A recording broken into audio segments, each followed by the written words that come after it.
The vast majority of veterans, they appreciate it, right? If you ask them, but they also don't think it's necessary, right? They're not looking for that thank you for your service. Now, I think we should all tell them thank you for your service because it's not offensive to say that. But our veteran population, the vast majority of them are very humble individuals, and they're not in it for the thank you, right? And I think what comes along with thanking our men and women for their service is also the obligation of understanding what their service means. And their service means that we are able to live in a free and prosperous country. Their service means that we are able to wake up every morning and feel safe and secure in our communities, right? And I think if we don't understand that, we miss the whole point. And, I grew up in a military family, so I always understood what service meant. Welcome to the Going Big podcast. I'm your host, Kevin Gentry, and this is the place where we celebrate bold moves and big ideas. Each week, I sit down with inspiring leaders, entrepreneurs, and change makers who are making a significant impact in their careers and in their communities. Whether you're looking to level up your leadership, pursue your passion, or just get inspired to take your next big leap, this is where those stories come to life. Now, if you're listening on iTunes, YouTube, or anywhere else you tune into podcasts, be sure to hit that subscribe button so you'll never miss an episode. Now, let's dive in to what it means to truly go big. Well, welcome, ladies and gentlemen, to another episode of the Going Big podcast. I'm your host, Kevin Gentry. Every year on November 11th in the United States, we mark Veterans Day. It is a time when our nation can show our gratitude to the brave servicemen and women who have served and sacrificed for our country as part of our armed forces. Well, appropriate for that is our guest today, Ryan Manion. Ryan is the president of the Travis Manion Foundation. It's an organization she co-founded to honor her brother, First Lieutenant Travis Manion, who is a Marine who gave his life in service in Iraq. And out of that heartbreak, as we'll learn today, Ryan has built and helped lead one of the most inspiring organizations in the country today. And I have to say, there's so many fans out there of what you're doing at the Travis Manion Foundation. Ryan, this is exciting. You're giving a lot of hope to folks who would otherwise, I think, obviously, given the sacrifices they've faced, you're giving a lot of purpose and meaning again in ways that we can think about those who serve our country, especially among young people too. And I'm just really gratified that you're willing to do this. I think it's also a great way to connect that, Veterans Day shouldn't just be one day on the calendar. It should be a nonstop effort to mark those who serve for our country. So, Ryan Manion, it's a real pleasure to have you as our guest today on the Going Big podcast. Thanks so much for having me. Pleasure to be here. Well, in addition to the Travis Manion Foundation, you are a very inspiring public speaker. You're a book author. You have your book, The Knock at the Door. You're the host of the Resilient Life podcast. And you also embody that message of, if not me, then who? And we're going to dive into all of these things. But I just want to dive in immediately and just who is to you Travis Manion? How did the Travis Manion Foundation come about? Tell us the story, and then we're going to go into a lot more after that. Absolutely. Well, Travis was my brother. We were born into a military family. My dad retired after 30 years in the Marine Corps as a Marine Corps colonel. And so we grew up, we were Irish twins, as they affectionately call it, just born about 15 months apart. And we were quintessential military children. So in the first 11 years of my life, we had already moved 13 times. As a result of that, I'd like to say, I think Travis and I would have been close no matter what, but we were exceptionally close as a result of, changing where we were living so often, and really having just each other to depend on as we entered new schools and tried to make new friends. And so, but he was my best friend, along with being my brother. Travis went to the United States Naval Academy. He graduated in 2004. And unsurprisingly, he followed my dad's footsteps and commissioned as a United States Marine officer. He entered into his first deployment just shy of a year after he graduated. So by 2005, he was already in Iraq. And, you think about it, at the time when Travis entered into the Naval Academy, it was 1999. So it was pre 9/11. So what we thought his college experience was going to be and the aftermath of his military service in terms of his payback for attending the Naval Academy was vastly different than what it became. But he did a successful first deployment in 2005, and then just 6 months later was back in Iraq for a second deployment as part of a MIT team. He was part of a small group of Marines that were helping to train the Iraqi army. On April 29, 2007, Travis was out on patrol, and his patrol was ambushed, and he was killed by enemy sniper while pulling to safety two of his wounded teammates. And for his actions that day, Travis was awarded the Silver Star. It's the nation's third highest medal for achievement. And, the loss for us was the worst thing that ever could have happened. But as a family, we really committed to making sure that we lived lives, and we continue to live lives worthy of his sacrifice. And that is why we started the Travis Manion Foundation, because we wanted to make sure that we continued his legacy of service. And here we are today, 18 years later, and we are one of the nation's leading veteran service organizations. Well, Ryan, thank you to you and your family for the manner in which you address this and what you're doing today. And there's so much we want to get into. I do want to go into a little bit more, because my understanding is that your brother, not only did he pay the ultimate price in service to the country, but performed valiantly that day as he had before, but in trying to protect and rescue those that he was serving with. And my understanding is that the Navy has actually named a ship after him. And just, I'm at least grateful that there is recognition of what he did, because it's my sense that there is not enough recognition of the service and sacrifice of those who serve in our armed forces in the United States today.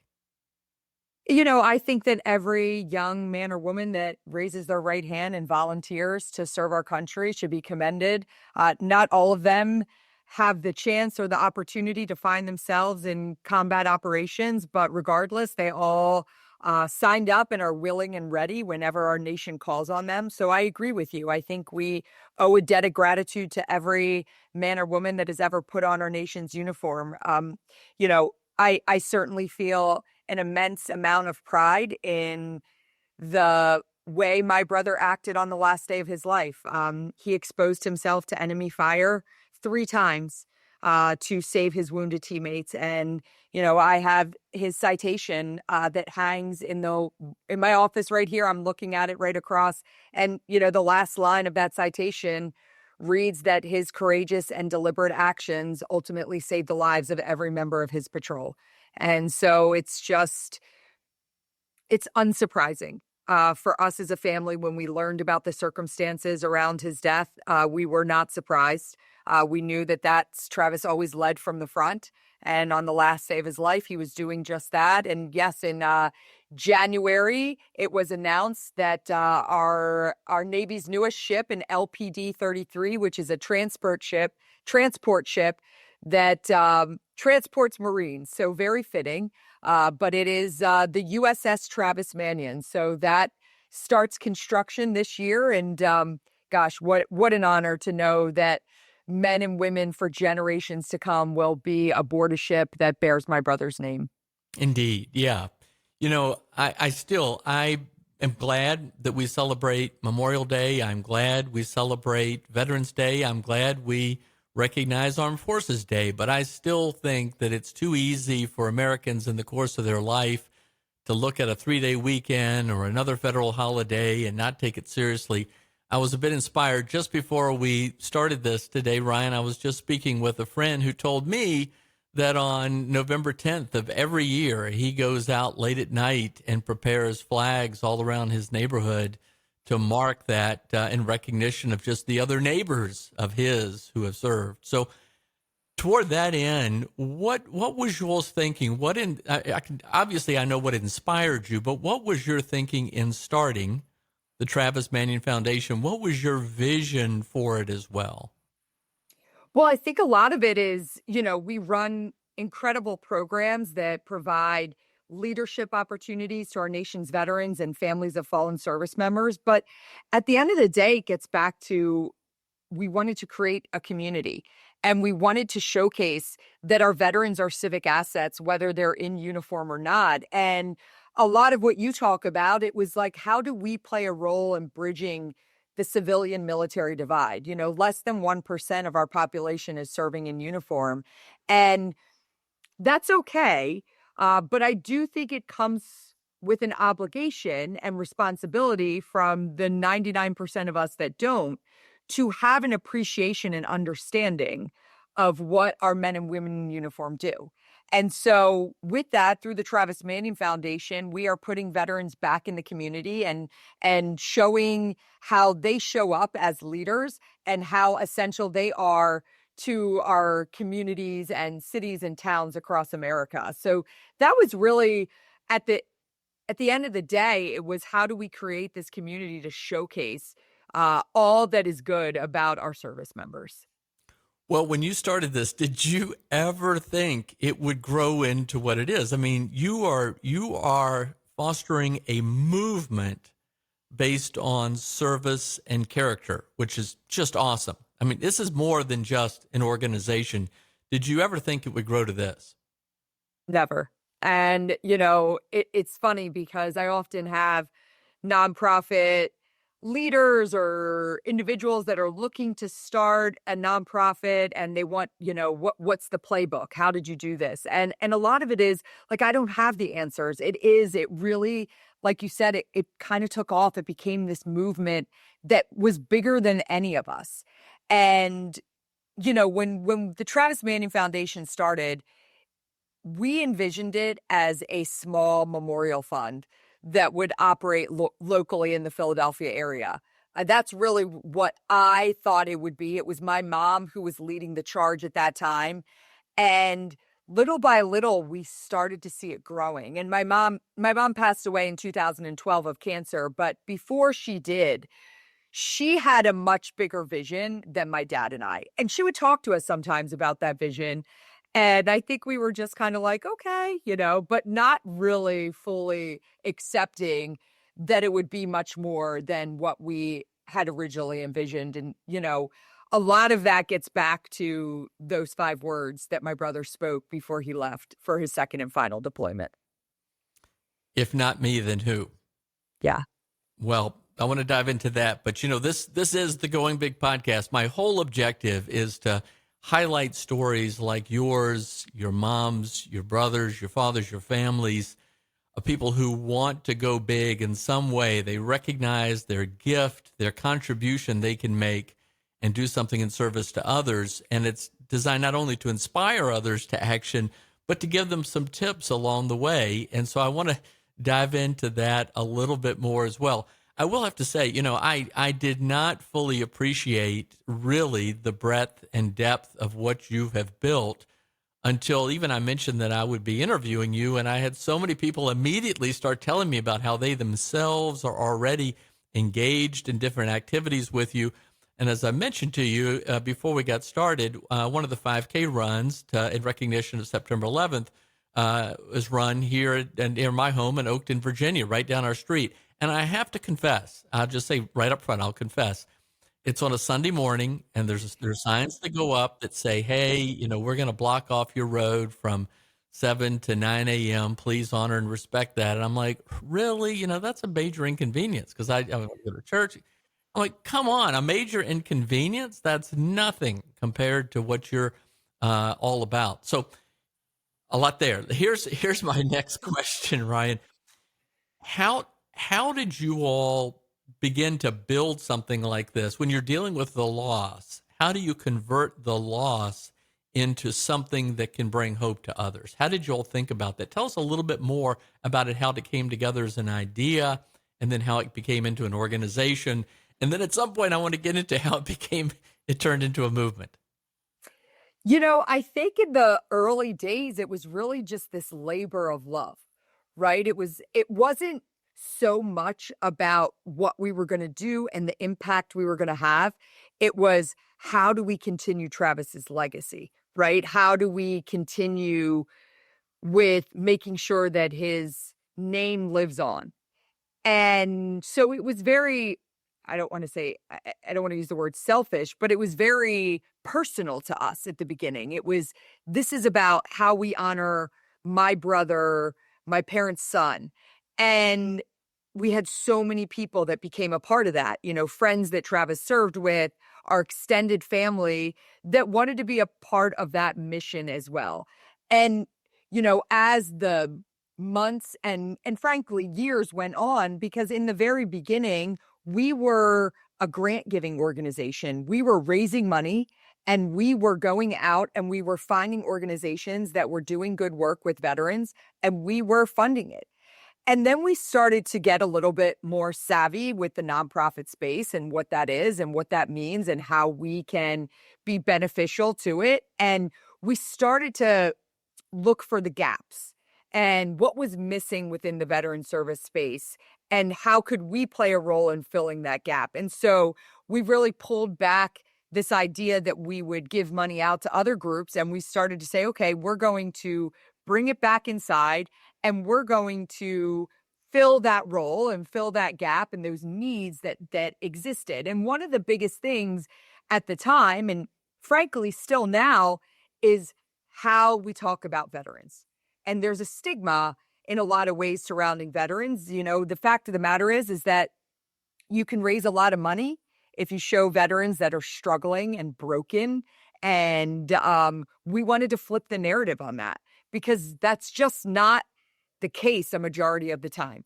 Our veterans are perhaps some of the greatest, again, I'll say it's civic assets that our country has to offer. And so we wanted to find a way to showcase that. And so that's where we really started to differentiate ourselves from other organizations and other groups within the veteran service world. And that's where we continue to stand today. And we've been steadfast in sticking to that objective and making sure that we showcase veterans in places of power where we can show all of the incredible things that they can do to have further impact when they take the uniform off. Because one of the things that we have found is that when a service member leaves active duty, their desire to serve does not go away, right? It's always there. It's part of them. And so a lot of times you find that veterans find themselves in a place of, when you talk about the mental health crisis that afflicts veterans, a lot of that is because their purpose and identity has been stripped away from them, right? Everything that they knew, this idea of service, being a part of something bigger than themselves, that's gone. And so through the Travis Manion Foundation, we wanted to make sure that we were giving that back to them, that there was no lapse in that. Like, you took the uniform off, but our country still needs you to serve. It's just going to look a little differently now. So tell us a little bit more about what you all are doing today. I mean, again, it's quite significant, but that doesn't do our listeners any good. You got to give a little bit more meaning to it. My understanding of it is not nearly what yours is. Tell us a little bit more about what's going on today. So, I like to say that our organization is kind of, for as it pertains to veterans, broken into two parts. Like, we're either investing in veterans and getting them to a place where they can build professionally and personally their leadership skills. And then from there, we're activating them out into communities. And so we do that in a bunch of different ways, through leadership programs, through activations, both athletic, as you mentioned. We have over 100 5K runs across the country every year. And most importantly, through service initiatives. So we have close to 100 chapters across the country where veterans come together and they are serving the local communities through different service projects. And then our flagship program, which is Character Does Matter. And so our biggest initiative is that we actually train veterans to go out and deliver character education to our nation's youth. Because what better type of individual to teach our next generation about what it means to live a life of service and courage and integrity than the men and women who literally did that as a career. And so we have thousands of veterans who have gone through our Character Does Matter education training. And we're just hitting the mark for 1 million youth that have gone through the program to date. Well, that's outstanding. And, I first want to say I love it when I see veterans recognized at different times. I try to remember, I don't always, but if it comes up, I thank you for your service. I like to see when boarding a flight that certain airlines will have military personnel board first. I've seen on occasion people who will, in an airport or anywhere else, buy a meal because they see somebody in uniform say, hey, this is on me for your service, which is great. I also, though, to what you were saying about, the sense of service never goes away, how often we read about somebody stepped in at maybe it's a crime situation, maybe it's an accident, a car accident, or anything that has happened, and then you see, and that person was a veteran, which is, again, further inspiring. Tell us a little bit more, though, because I think we desperately need better role models today. Those in positions of leadership aren't such great role models, and I think that's why, in many ways, public opinion surveys show that people don't have much faith in a lot of our leaders, but they have tremendous admiration and respect for those men and women who serve. So tell us a little bit more about sort of your objective there and how that works out and how it's received among young people when they hear some of this character training. Yeah, well, we recognized very quickly when we started our Character Does Matter program, it wasn't really about the youth, admittedly. It was about how do we put veterans back in communities, right? And have them share their story. And we thought, wow. And it kind of started as like, we bring veterans out for Veterans Day to speak at schools, to share their story. And then it grew from there, right? And we have a whole training and education department. We have an entire curriculum dedicated to it. But one of the biggest things is that what we started to find, and when we started to really see the change that was happening in the youth that we were working with, and we started to dial down a little bit more into our data and research around that, 1 in 3 young adults do not have a positive mentor in their life. So you have these kids that are walking around and they don't have that kind of mentorship. And then, veterans come in and they fill that gap and they fill that role. And frankly, when we talk about this civilian military divide and less than 1% serving our country, a lot of times when our veteran mentors are walking into schools and youth groups and sports teams, it's the first time that these kids have ever even had any sort of introduction with a veteran, right? So they're, by just nature, learning about what the military is and what it means and what it represents. And I say that not because we are trying to put veterans in front of kids to indoctrinate them to join the military. It's actually quite the opposite. It's just making sure that our youth has a basic understanding at a young age of what the military is. I mean, you're in Oakton, so you're in a little bit of a military town, but you think about the vast majority of this country, they're nowhere near. And veterans that are, back in Wichita, Kansas, working a day job, they're not self-identifying as a veteran for the most part. So the veterans may be walking among the youth, but they're not saying, hey, I'm a veteran, I served, this is what I did, this is what my story is. And so when we kind of found the impact that we were not just having for the veteran, but also for the kids, it became a no-brainer for us on how we wanted to really go full steam ahead. And I'll say that one of the biggest things that came out of this program and continues to come out of this program is through uh, research that we've done, cumulative research over a number of years. The veterans that are a part of this program have way higher mental health scores, number one, than when they began with our organization, and number two, than just the average veteran. And so that remains really important to us, and it gives us a clear indication that it is bringing veterans continued purpose. Awesome. Yeah. You could think, well, yeah, as mentors, they're helping these young people, but it's a win-win situation. And, Yep. I'd like if you could to speak a little bit more about mentorship and mentoring. There are two things that I've discovered since launching the Going Big podcast.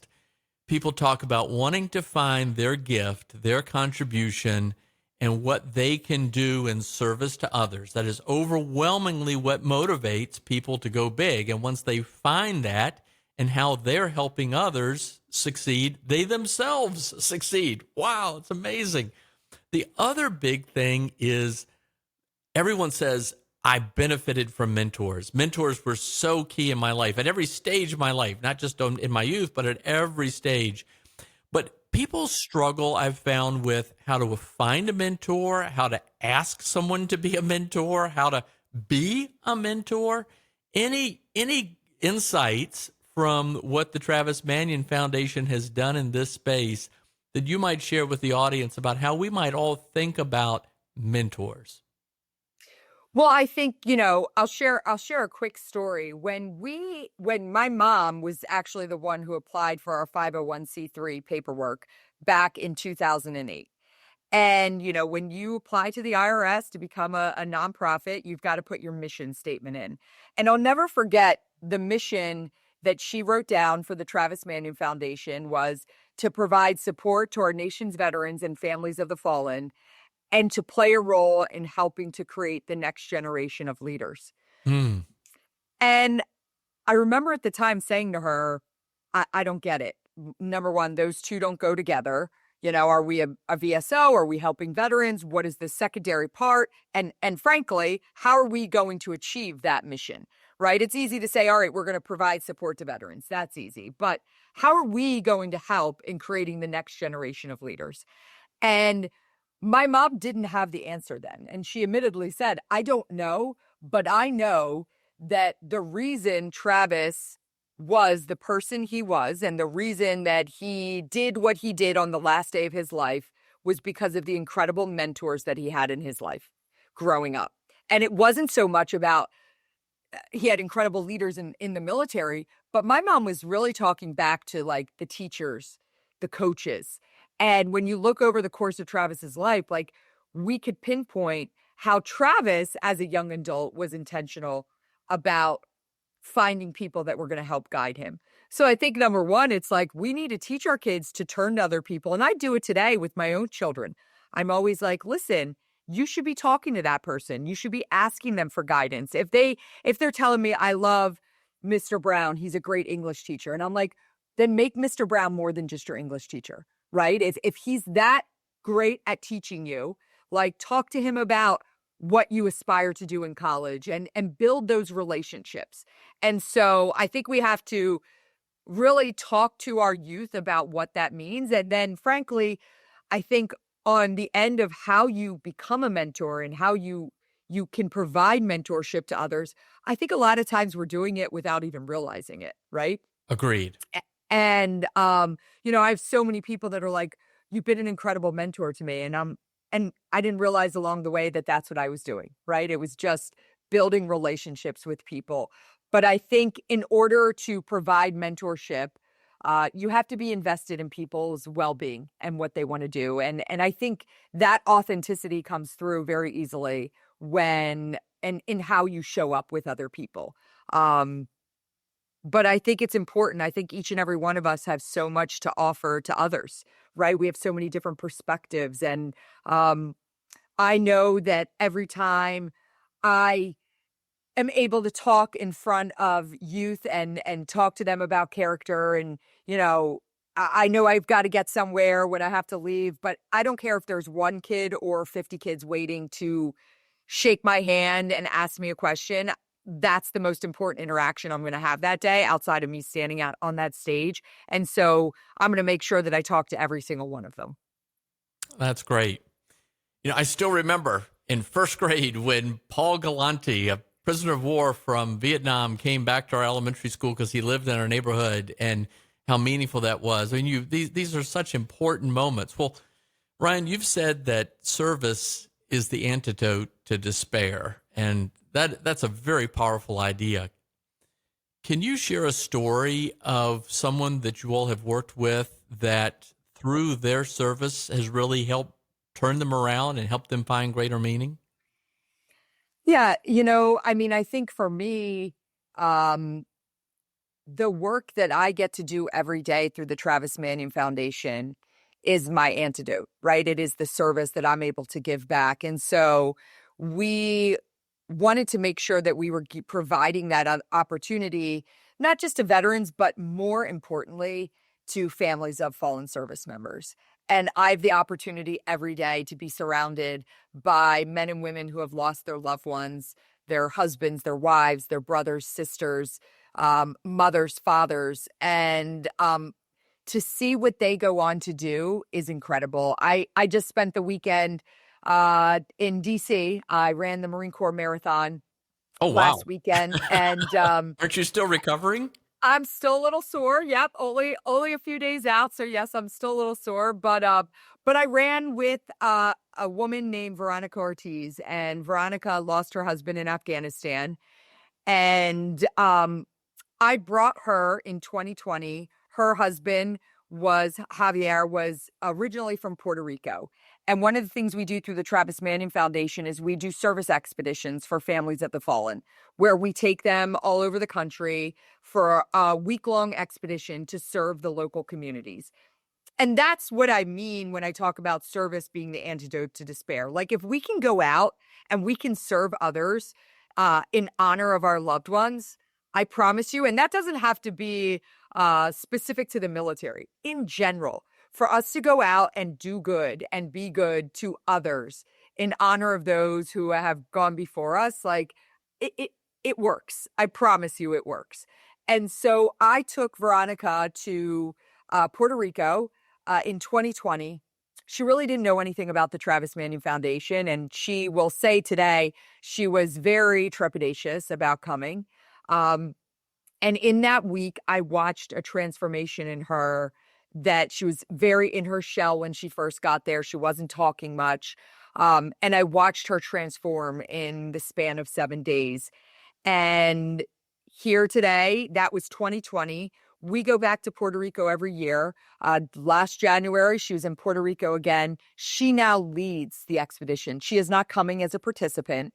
She is coming as our lead volunteer that works with other families of the fallen.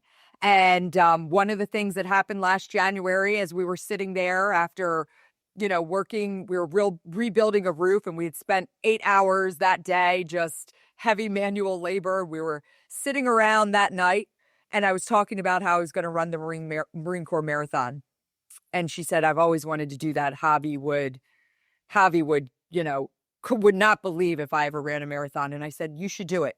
And that night in last January, she went online on our website and she signed up to run the Marine Corps Marathon. And I didn't know she was going to actually do it. And I would text her through, every couple weeks and say, how's training going? And she'd give me I don't know. And, but she kept at it, and she showed up this past weekend, and it took her close to 7 hours, but she finished that marathon. And she said every step she took, she was just thinking of Javi. And she said, I wanted to quit from the first step I took out there on that course. And she said, but all I could think of was Javi and all of these other men and women who sacrificed their lives for us, right? And all I had to do was just put one foot in front of the other for 26 miles. And she did it. And so I think that sense of accomplishment that came for her, started back in 2020 when she decided that she was going to not just live without Javi, but she was going to live for Javi. All right. That's a great story. Thank you for sharing that. I don't want to lose that moment, that point here, because you've worked obviously with a lot of Gold Star families who've lost loved ones. And again, I wanted to make sure we were talking about this, having this conversation, Ryan, around Veterans Day, because it's just so important we think about that. What do you think is important for our audience to just sort of reflect on in how you've worked with people just like that story you just had about how we should really think about service? I mean, I think I love that. I love the way you talk about if you see someone, thanking them for their service, making sure they get on first on the plane, buying them a meal. I could tell you that the vast majority of veterans, like, they appreciate it, right? If you ask them, but they also don't think it's necessary, right? They're not looking for that thank you for your service. Now, I think we should all tell them thank you for your service because it's not offensive to say that. But our veteran population, the vast majority of them are very humble individuals, and they're not in it for the thank you, right? And I think what comes along with thanking our men and women for their service is also the obligation of understanding what their service means. And their service means that we are able to live in a free and prosperous country. Their service means that we are able to wake up every morning and feel safe and secure in our communities, right? And I think if we don't understand that, we miss the whole point.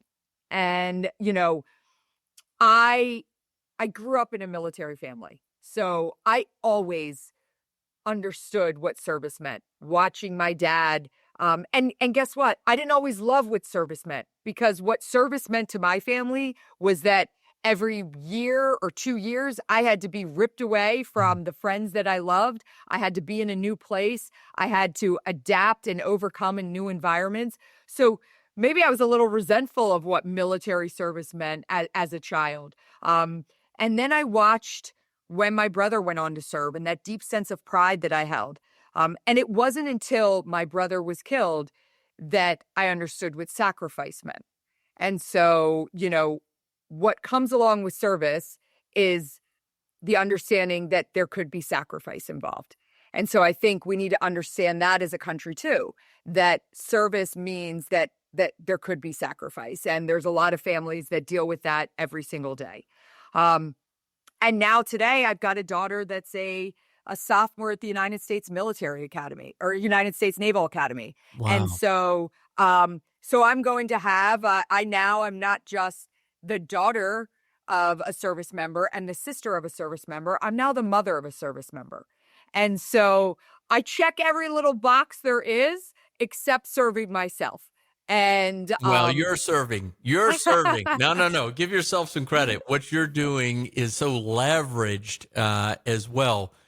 Well, here. This is awesome. Well, Ryan, you touched on something, and I'm curious, and I bet our audience is too. So you talked about one of the big objectives is to reach out to young people and to build up and give them an understanding and sense for service.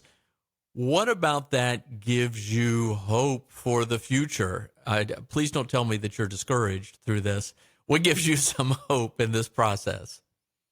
I can tell you, when I hear people talk about kind of the apathetic nature of this generation, maybe it's the nature of what I do. I don't see it. I am inspired every day by our youth and by the determination and understanding and appreciation of our military through the work that they do with the Travis Manion Foundation. So maybe I'm in a little bubble because I'm seeing the best of the best, but I don't see it. I think one of the things we need to understand is that, I find myself, even with my kids, and I'm sure you found yourself doing this at some point, like, these kids, we had it so much harder in our day, right? Like, we had to walk 10 miles in the snow just to get to school. And Uphill both ways. Right, exactly. But the fact of the matter is that our youth hasn't changed that much. Our youth still they just need the tools. They just need to be given the tools and the opportunity to do more. And that's what I love about the work we do with the Travis Manion Foundation. And I love hearing the stories of the youth that were a little bit lost and didn't really know what their path was and maybe weren't involved in the right things. And all that they needed was that one person to come in and say, hey, I want you to be a part of this. And that person for us is our veterans that are entering into the schools. And I hear these stories every day of young adults that are being transformed, that are going out and they're starting to show up as civic assets in their community at 14, 15, 16 years old.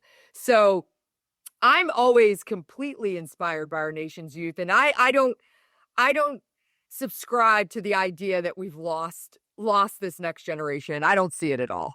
Well, thank you. And I'll give you a little bit of additional encouragement. If it's any indication, the young volunteers that you have working at your 5K, at least the ones here, were just, it was pretty inspiring as well. And I think you're right. You give people a path to service and engagement, and it just changes things. And so good for you for doing this. And by the way, I will tell you that among your many fans who reached out with excitement that I was doing this podcast, those who were already involved in different ways in the Travis Manion Foundation told me that you really ascribe to a bottom-up approach, that it is not like, hey, do this. It is, if people come up with their own project ideas, and then they ultimately lead as volunteers and do different service projects. So kudos. In fact, if you would, give us some ideas about how to do that, because there is a tendency to just to want to say, hey, this is the way to do it, go do. But we all know that it's bottom-up empowerment that is really what drives the big gains. Yeah, and we were very intentional about that as we grew our organization, that we were never going to be an organization that operated from the top down, that said, this is what you have to do, go out and do it. And then, it was always about, and that's a little bit how we differ from a traditional veteran service organization. So if you look at the model of a traditional VSO, it is the organization providing resources to the veteran. Our organization, we like to say, our organization doesn't exist if veterans aren't out there coming up with the opportunities and leading the charge. If veterans go away, we don't have any programs to run, because veterans are the one that are leading our programs. And then they're the ones that are out there galvanizing what I'd like to call inspired civilians to be a part of the work that we do. So yeah, that was not by accident that we operate that way. That, I would say, was very intentional from the very, very beginning. Do you think that's a reason that y'all have grown so much? I think so, because, one of the things that we look at is like, my dad always says that we were this grassroots approach, right? And I know that's, a very ambiguous word, but it's true. It was these little pockets of a group doing this here and a group doing that there. And it started to spread, and it became community by community, started to kind of adopt this model of how could they be better? How could they do more? And so, I think that played a really large role in our growth. All right. Okay. We're going to begin to wrap this up. I've got a few closing questions. First, on a personal level, Ryan, I mean, you've handled this situation with amazing grace, in my judgment, and you mentioned the passing of your mom as well. Give us some advice. How do you keep yourself so centered and inspired through all of this?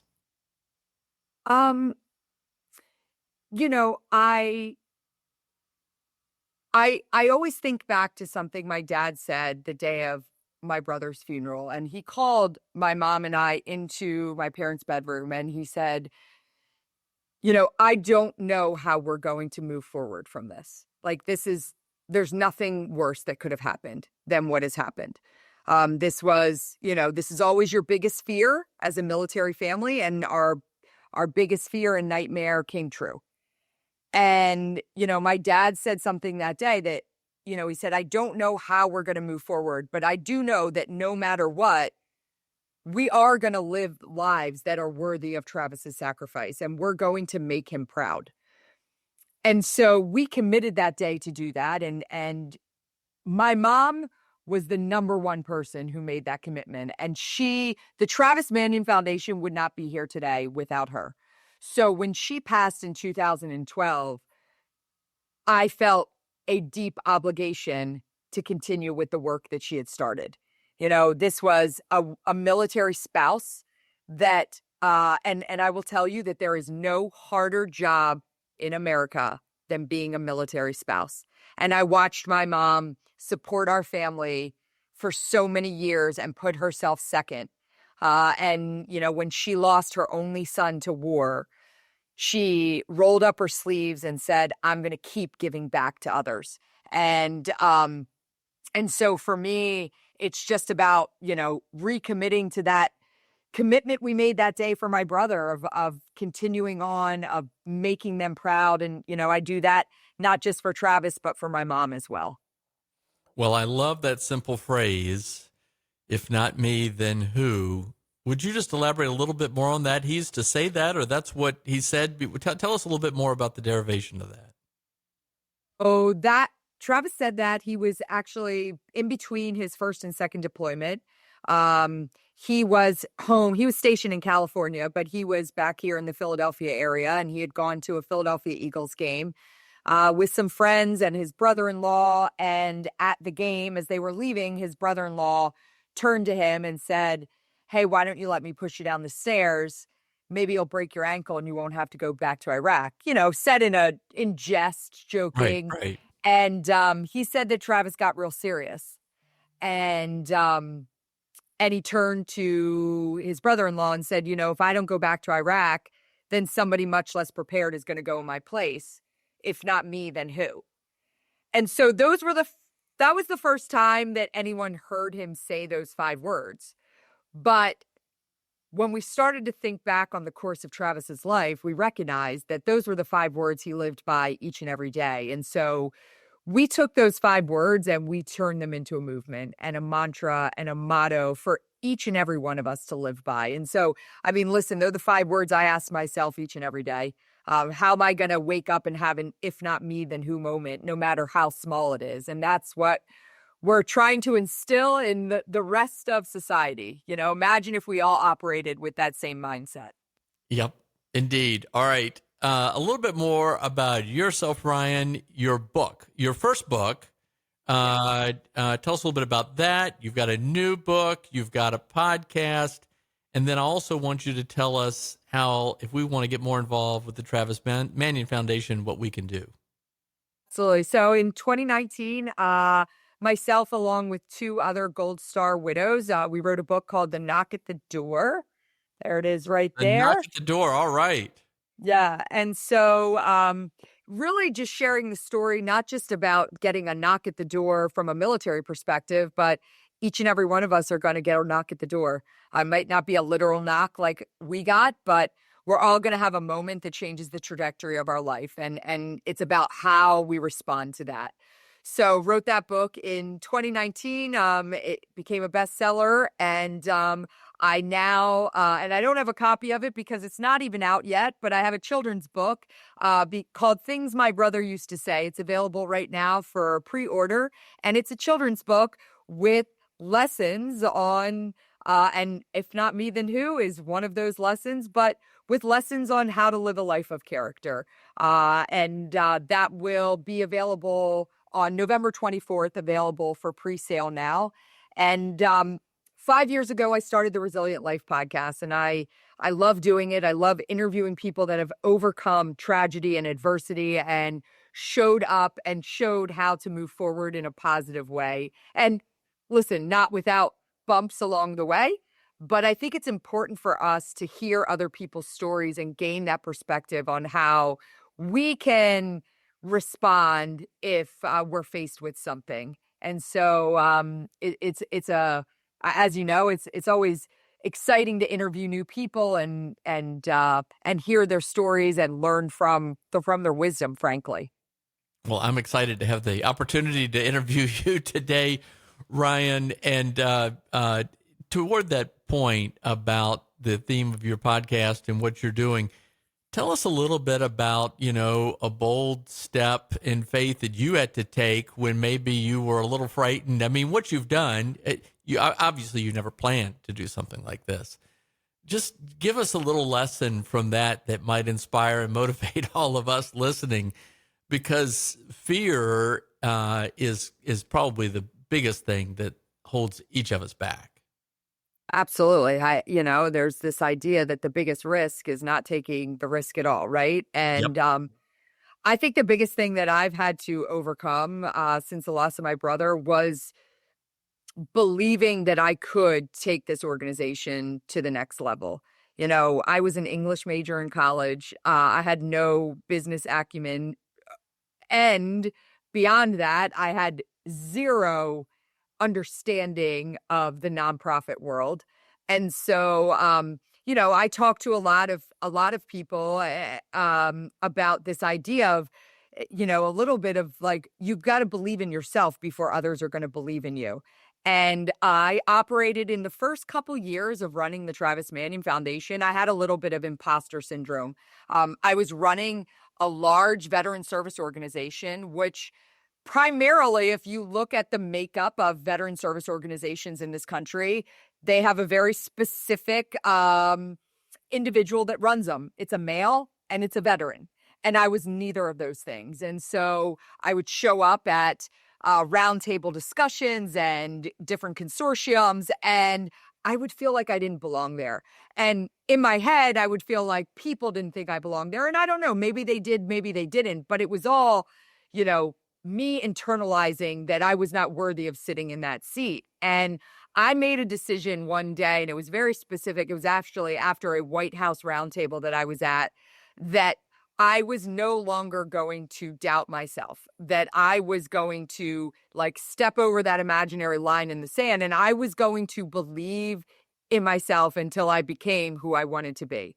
And I was very intentional about that. And so I think that for me, because I very easily could have just said, hey, I can't do this. Find someone else, find one of Travis's friends that he served with to run this.